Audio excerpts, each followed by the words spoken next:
বাবা, হিমসাগরের মা বেশ ভালোই তো বৌমা এনেছো গো। কানা নয়, পোকা ধরা নয়, এত অল্প বয়সে কি মিষ্টি একটা আম। হ্যাঁ গো চৌষা দিদি, ওই জন্যই তো কাঁচা মিঠে মা আর হিমসাগরের বিয়েটা দিয়েই দিলাম। দুজনের কম্বিনেশনে কি ভালো একটা আচার হবে বলো তো। কিন্তু হিমসাগর, তুই এত মুখ বেজার করে দাঁড়িয়ে রয়েছিস কেন বাবা? না না, আসলে আমার মুকুলটা বিয়ের নিয়মগুলো পালন করতে করতে একটু ক্লান্ত হয়ে গেছে তো, তাই আর কি। চলো আমরা এখন যাই, ওদের একটু আলাদা ছেড়ে দিই।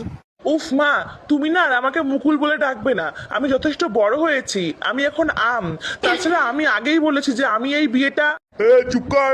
যত বড় বোটা না তত বেশি আঠা। অল্প বয়সে বেশি পাকিস না, স্বাদ ভালো হবে না বলে দিলাম। আচ্ছা আচ্ছা, থামো এখন।